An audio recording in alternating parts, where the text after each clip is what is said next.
Hai, hehe, kembali lagi nih sama Oki di Oki_Prasetyo27 channelnya YouTube. Oke,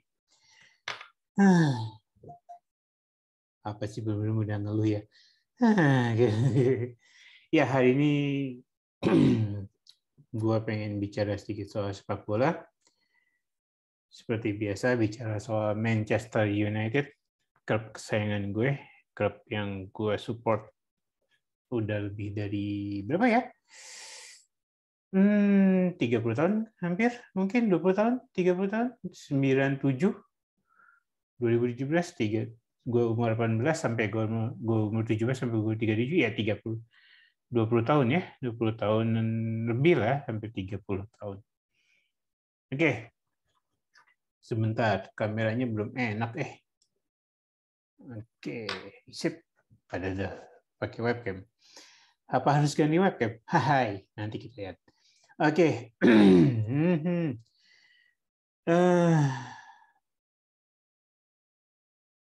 Gue males sih sebetulnya harus ngebilangin. Tapi ya, kita peringkat 7 sekarang. Seri kemarin terakhir lawan Leicester City 1-1. Jujur gue nggak nonton. Gue pengen nonton tapi badan gue nolak. Dan badan sama mata gue nolak. Istilahnya benar-benar ngantuk banget gue. Sengantuk-ngantuknya langsung tidur gue. Ya, kita 1-1, golnya Fred yang menyelamatin ya. Gue lupa gol siapa yang dari Leicester, tapi ya gue nggak mau bahas itu, gue nggak mau bahas ke pertandingannya.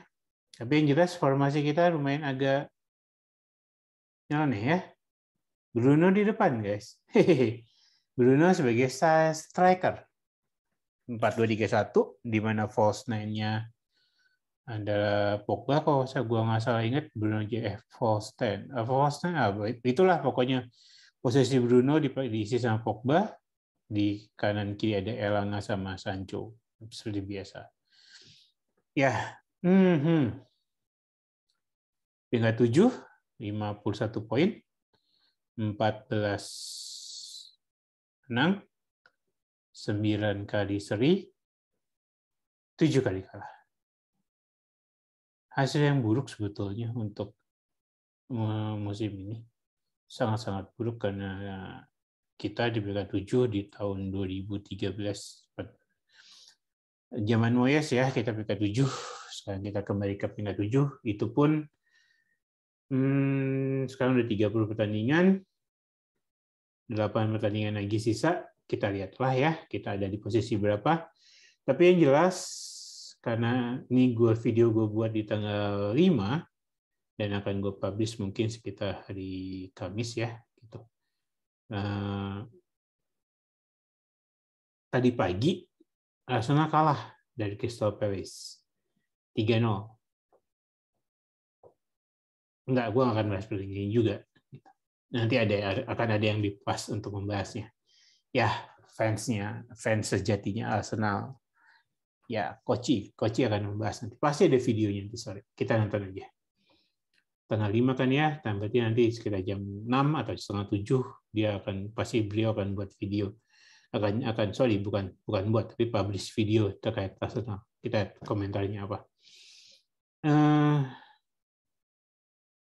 Arsenal kalah, jadi peringkat 4 sampai peringkat 8 itu Arsenal sama Tottenham sama, skornya 54 poin. Gue lupa Basir megang berapa pertandingan, mereka berdua kayaknya masih ada pertandingan yang belum dimainkan, termasuk ya derbynya itu, derby London, Arsenal versus Tottenham itu belum dimainkan, jadi masih ada. Jadi paling tidak kalau salah satunya bisa saling mengalahkan, akan berada di atas satu sama lain, di atas satunya. Jadi misalnya Arsenal yang menang, berarti Arsenal ada di atas Tottenham menang, mereka masih ada, Tottenham akan di atas Arsenal, seri sama kayak sekarang posisi Tottenham baru Arsenal. Peringkat 6 dan 7 tadi kan 4 Tottenham, 5 Arsenal dengan 54 poin, peringkat 6 dan 7 sama-sama diisi sama-sama dengan poin 51. Di West Ham dari peringkat 6, MU peringkat 7. Dari 4 tim ini hanya selisih golnya aja yang membuat sama-sama katanya hanya dipisahkan oleh selisih golnya aja. Tottenham selisih golnya lebih kepada Arsenal, West Ham demikian juga. Ya MU nggak usah dibahas, ngegolin sama kebobol atau kemasukan sama kemasukan dan masukin. Apa sih bahasanya nggak enak, itulah ya gitu. Jadi nggak usah dibahas, golnya jelek banget. 11-12 lah, beda-beda tipis antara ngegolin sama yang kebobolan gitu. Peringkat ke-8 Wolves 49 poin. Jadi praktis seru peringkat 8 sampai peringkat 4. Walaupun peringkat 3-nya Chelsea juga di 59 poin ya. Dan itu pun seru juga gitu. Jadi kita lihat tim mana yang dari mungkin sampai Chelsea lah ya, gue akan bilang sampai Chelsea sampai ke Wolves peringkat 3 sampai peringkat 8, mana yang lebih konsisten, mana yang lebih mati-matian, dia yang akan tempatin posisi-posisi penting. MU di mana? MU di hati gue. Selain istri gue dan orang tua dan segala macam lain keluarga gue. Enggak. MU tuh di mana posisinya? Harusnya sih peringkat 1. Karena ya udahlah ya dengan segala pemain yang ada di atas, yang ada di MU, harusnya enggak di peringkat 7. Cuman yang ngomong apa? Suka? Enggak. Kesel? Iya pasti. Cuman nyatanya begitu. Sekali lagi, 2 video beruntun gue mengulang suatu pernyataan gue yang bilang bahwa ya udahlah ya MU kali untuk musim ini biarkan aja ada di posisi 7 atau 8, nggak apa-apa lah. Nggak perlu masuk Liga Champions, nggak perlu masuk juga Liga Eropa, hanya ada di IPL dan di FA Cup maupun di Carabao Cup. Udah ya, itu kalau itu sih pasti udah pasti akan ada di situ, suka nggak suka gitu. Tapi kalau untuk Liga Champion udah pasti nggak mungkin. Liga Eropa ya udahlah lepas aja. Jadi tahun depan benar-benar ngebenahin tim. Nah, ini harapan gue. Selesaikan segera. Siapapun lah yang mau jadi manajer MU.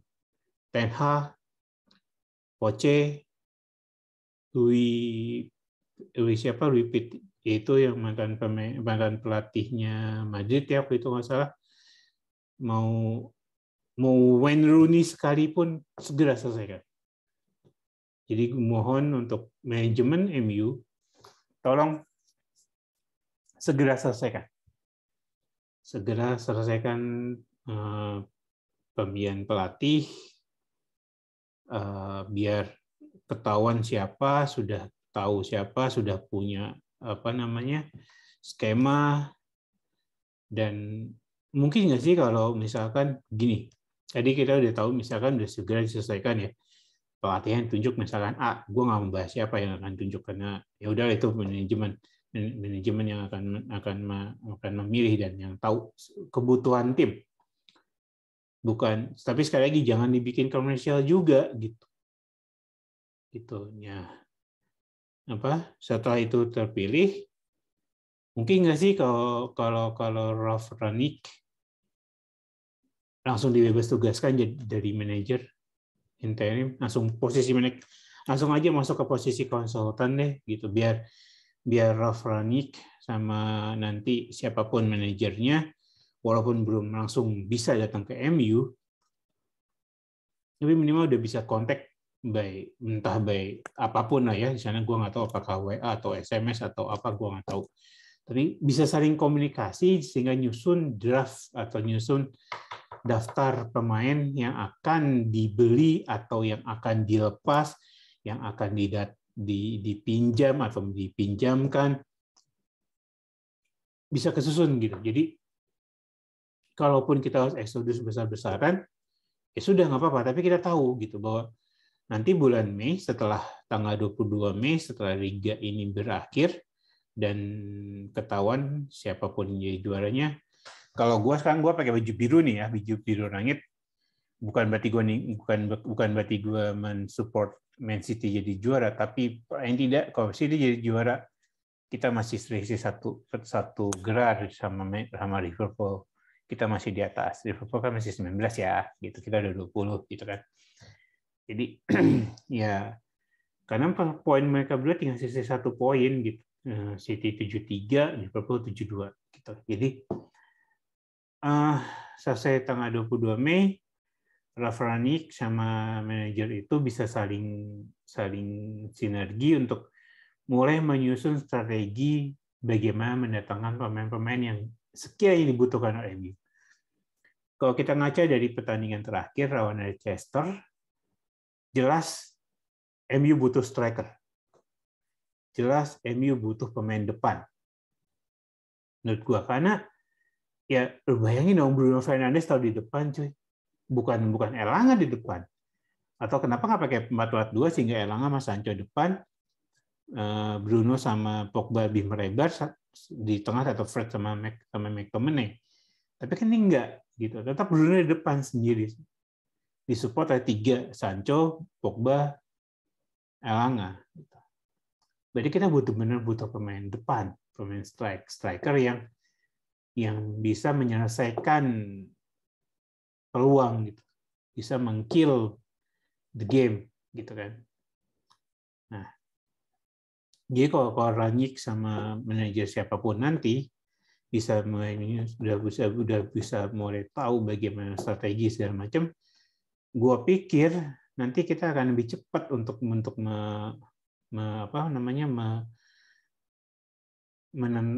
menyusun pemain gitu, dan lebih cepat bagaimana cara pola pelatihan segala macam. Sekali lagi ya, kalau kita perlu gue akan bilang kalau kita perlu eksodus besar-besaran di musim panas ini, gue harus bilang lakuin aja gitu. Even CR7 mau lu buang lah gitu. Ya gue tahu setelah ini nanti gue akan dikomentarin sama semua orang kenapa gue nggak dukung CR7 gitu. Gue nggak apa deh, gue ambil risiko. Gini, gue pernah bilang nggak sih, gue pernah cerita nggak ya? Gue pernah ngomong belum ya? Gue lupa. Nanti kalau ada yang merasa apa yang gue omongin sudah pernah gue omongin, silakan di komentar saja. Nanti tinggal gue minta maaf di situ kalau emang sudah pernah gue omongin. CR7 pindah ke MU, menurut gue pintar-pintarnya agent. Siapa agennya CR7? Jorge Mendes atau siapa? Itu pintar-pintarnya dia aja gitu. Kita panik. MU dengan sejumlah fans besarnya itu panik ketika dengar CR7 akan pindah ke City. Gue bilang ya udah lah ya, gue nge-tweet di tweet gue bilang ya udah sih, kenapa kalau CR7 pindah ke City. Peter Schmeichel pindah ke City pun kita nggak apa-apa kok. Kan pernah Peter Schmeichel main di Man City setelah pensiun dari MU, ya kan? Gitu. Jadi kehilangan CR7 buat gue pribadi sebagai orang yang hanya menikmati, ya udahlah nggak apa-apa. Yang penting mendapat gantinya yang sepadan. Bayangin kalau daftar gaji yang dikeluarin sama yang diinfoin sama Koci beberapa minggu lalu ya. Sorry Koci, saya manggil Koci juga, aku bukannya nggak sopan, dan salam kenal juga buat Koci. Belum pernah interaksi, tapi saya udah manggil Koci. Maaf ya, Coach Justin gitu. Yang disampaikan oleh beliau itu benar adanya. Berarti kalau misalnya CR7 keluar, terus Pogba keluar, Rashford keluar, Lingard keluar, Martial keluar, siapa lagi? Apa lagi ya? 5 itu aja deh. 5 itu aja total gaji yang bisa dihemat oleh MU kurang lebih almost 10, 40, 65, almost 80 juta pounds per tahun. 80 juta pounds per tahun kalau di split ke 6 pemain, kan bisa lumayan. Yang baru. Ya tadi, makanya syaratnya adalah buru cepat, dipercepat. Siapa yang akan menjadi manajer MU musim 2023, 2024, dan seterusnya. Sehingga Rangnick bisa langsung bergeser ke konsultan, menyusun segala macam, menyusun siapa aja yang akan diincar, siapa aja yang akan dipulangi dari peminjaman tersebut. Gitu. Itu udah punya skema-skemanya. Walaupun sekarang gue yakin udah ada, tapi apakah bisa maksimal? Belum tentu, karena kita nggak tahu siapa yang akan menjadi manajer dan kebutuhan manajer tersebut seperti apa, sistemnya seperti apa, atau pemain yang dipengen seperti apa. Dari list pemain-pemain MU yang ada, siapa aja yang mau dibuang, siapa aja yang mau dipertahankan, kita belum tahu. Tapi paling tidak dipercepatlah gitu. Percepat, ayo dipercepat, selesaikan biar kita bisa move on ke next step. Gitu. Nanti gue akan ngajak satu sahabat gue untuk kolaps juga, untuk kita ngobrol-ngobrol ringan, karena kan pramusim ini MU akan ke Thailand ya, akan berkunjung ke Asia, ke Thailand gitu, dan gue sebelum kemarin dibahas oleh teman-teman rekan-rekan di Poros Halang gitu. Gue bilang sama dia nanya ke gue, kenapa MU nggak ke Indonesia? Gue bilang, MU datang ke suatu negara bukan tanpa perhitungan, bukan tanpa hasil. Jadi ketika dia datang ke Thailand, berarti dia tahu apa yang akan dibawa dari Thailand ke negara ke MU, ke OT. Begitupun ke Indonesia. Selain karena situasi negara kita juga yang nggak pernah menentu, tapi paling tidak MU pasti akan tahu apa yang akan dibawa di Indonesia ke OT, ke Old Trafford. We don't know, tapi nanti gue akan bahas sama sahabat gue itu, kita akan ngobrol-ngobrol ringan, gue akan membahas, karena menarik di sahabat gue ini, gue mention dulu ya, sahabat gue ini adalah dulu katanya sampai sekarang masih ada di MU di hati dia, atau dia masih menjadi fans MU, tapi dia sempat menjadi fans dari PSG. Salah? Enggak ada yang salah. Karena setiap orang kadang-kadang juga emang memiliki 2 klub gitu. Satu klub dari, ya pokoknya mereka punya 2. Gue pun sempat 2. Ini baju gue ini biru langit ini, selain dia berarti gue bukan City ya, maksud gue bukan ke City tapi ke Lazio. Dulu gue suka Lazio. Ingat video pertama gue tentang bicara sepak bola, gue nyebutin satu nama yang dari Lazio, ya, Juan Sebastian Veron. Ya, gue suka di era-era itu. Era-era Veron, Conceição, terus era Nesta, Mihajlovic, ya, kalau saya masih Christian Vieri, masih itu. Kalau gue nggak salah ingat. Zaman-zaman itulah, zaman-zaman di mana masih ada siapa ya, banyak. Nedved masih di Lazio kalau nggak salah itu. Sebelum pindah ke Juve. Pavel Nedved. Jadi tunggu aja, nanti gue akan ngobrol sama sahabatku itu. Baik lagi, kalaupun MU nggak lolos kemana-mana, ya udahlah, nggak usah disesali, biarin aja, nikmatin aja, enjoy aja gitu. Jadi minggu ini kita akan main lagi di hari Sabtu, tanggal 9 April, jam 6:30 lawan Everton. Kita terakhir di match terakhir kita seri 1-1 lawan Everton. Kita akan lihat di match ketiga 1. Gue selalu berharap MU itu menang. Bukan berharap. Bagi gue MU itu selalu menang. Kalaupun seri, kalaupun kalah ya udah gitu. Istilahnya mau ngomong apa? Bukan gue yang main kok gitu. Bukan gue yang menentukan siapa yang harus dimainin.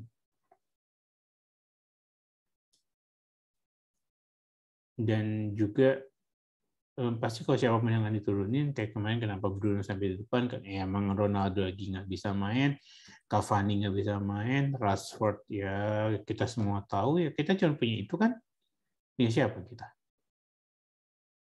Elanga, Rashford, kalau sesuai dengan apa yang biasa ya, aplikasi standar gue. Kalau itu cuman kita cuma punya siapa? Rashford, Elanga, Ronaldo, Cavani. Yang lain kan yang satu dipinjemin, yang satu bermasalah. Sancho masuknya di midfielder, walaupun dia ada penyerang sayap. Gitu. Jadi ya, gue cuma berharap ini bisa merubah pola kali ya. 4-3-3 nggak salah lah, cobain aja gitu. Walaupun kemarin sebenarnya juga pengen 4-3-3, cuman ya sih berharap bisa main pakai 4-3-3. Mungkin buat gue yang sebagai penikmat ini gue cuman episodenya tanpa dasar yang jelas gitu ya, karena gue nggak ngerti amat performasi, tapi yang jelas kalau dengan 4-3-3 bisa menghasilkan, kenapa enggak?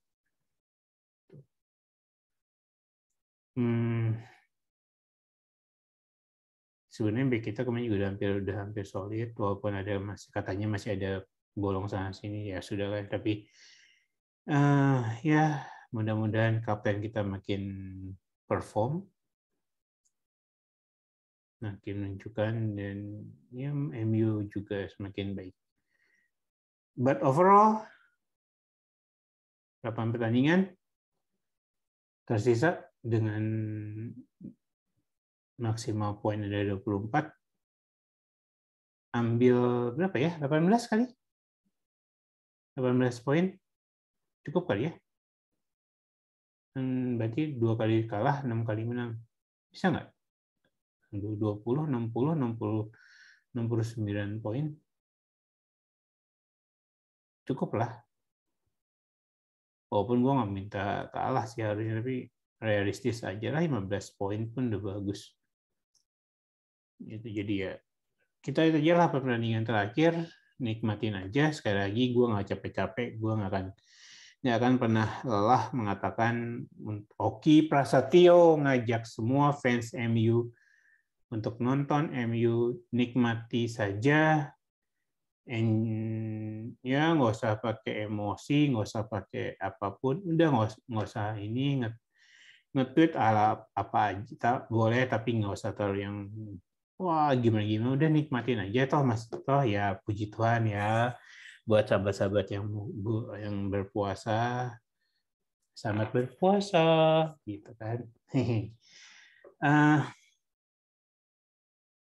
Semoga ya dengan puasa kita makin lebih sabar. Jempol kita semoga lebih sabar untuk mengetik kalimat-kalimat yang baik. Ya udah itu aja buat bicara bola. Sekali lagi kalau gue boleh recap, pertama gue memohon agar manajemen MU segera menyelesaikan polemik pemilihan manajer baru, biar cepat untuk bisa menyusun skema segala macam, dan Rangnick pun bisa langsung bergerak sebagai konsultan untuk memilih pemain-pemain dengan harga-harga yang nggak segila-gila kemarin tuh. Aduh, udahlah cukup harga belanja. Dan kalaupun kita mau eksodus, ya nggak apa-apa lah, buang aja pemain-pemain yang nggak mau main beneran buat MU.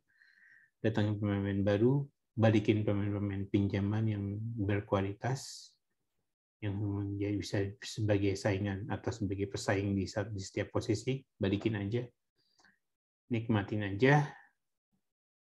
Lalu ya peringkat 7 atau peringkat 8 is okay for me. Saat ini gue benar-benar udah, mungkin beberapa bulan lalu gue masih bisa bilang peringkat 3, belum, tapi sekarang ya udahlah ya, peringkat 7 atau 8 realistis lah.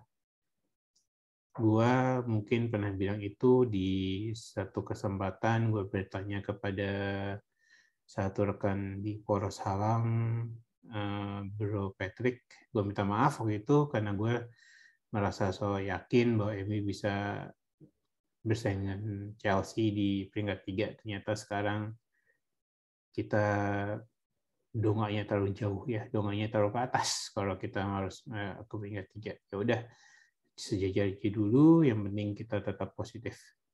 Gitu. Oke. Gue pikir sekian dulu. Nanti kita akan ngobrol-ngobrol bola lagi. Gue nggak nentu buat untuk yang bola. Semau gue, semut gue aja. Oke?